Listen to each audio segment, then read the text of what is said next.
The instructors that we brought to the table here over the course of these master classes brought us just some incredible, like absolutely incredible moments in education. They continuously blew my mind. I mean, like just even small things like this. Check this out. This is Rishabh, one of my favorite instructors, absolutely, doing something kind of cool. So this is about a 1-minute clip, and I want you guys to listen to this because I just find it fascinating. So here we go.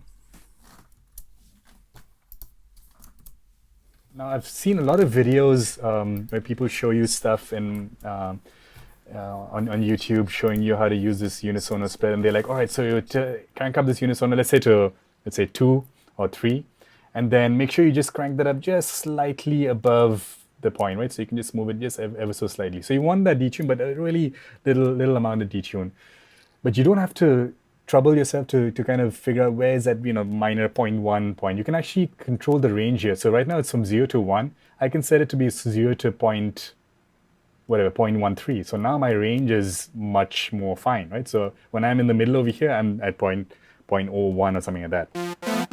Right? And I still have that Unisono feature.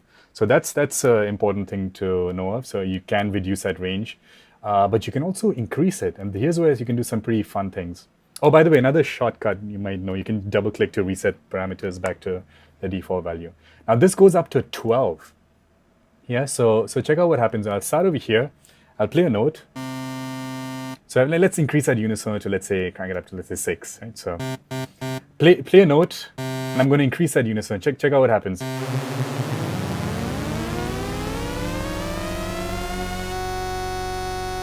Does that sound kind of familiar? Well, I mean, does that sound familiar? Yeah, of course it sounds familiar. That's the THX sound that we've all been hearing for, dozens of years, I think. I don't know, since I can remember. So these are great moments in education. I mean, you look at a guy like Rishabh, who just always takes it to the next level. I mean, he started out that segment by saying, hey, all you YouTubers that all you really think about is how you can just set this to the most minute setting that you possibly can to get, whatever sound. He's like, well, why don't you guys think outside the box and take it to the next level? Instead of setting it to its lowest setting, which is all the chatter on YouTube, why not crank it up and see what happens, So this is the thing about our trainers, is that they're always thinking outside the box. They're always finding these new ways to make sounds and to educate people, and new workflows and optimized workflows and all this stuff that really falls into, I hate to say it, falls into the pro education category. You're not going to learn that crap from some teenager on his computer putting in tutorials into YouTube, right?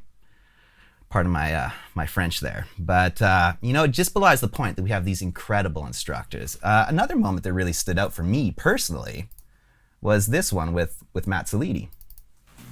Matt Salidi did an amazing course on machine. So let's go and watch his video.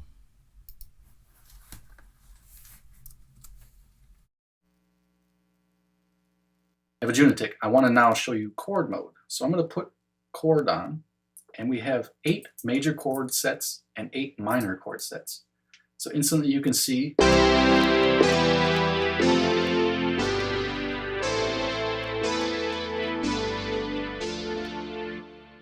I am cheating with the best of them now. This is getting even more ridiculous.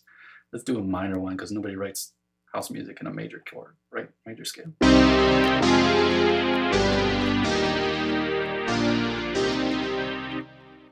So this is now getting completely cheap. But no, it's not the tools you're given, it's how you use them, right? So let's go from there. I mean, how cool is that? Playing chords just by hitting keys on a machine. Booker did a similar thing when he did his lecture on the MPC, and I think Fabius did some similar stuff with Push, if I recall correctly. But this demo by Matt Salidi, it got me. It got me. As soon as I saw that, I was like, man, I've been holding off for so many years, but that's it. That's it. Now, as of now, I'm going out and buying a machine. The ability to use machine to and input beats and to use that chord mode, it just made me wonder why I've been using a mouse for all these years. You know, it really took me back to those days when we used to be using things like 808s and 303s and really tactile control surfaces. That's when we all made our best beats, I think, at least me and my friends.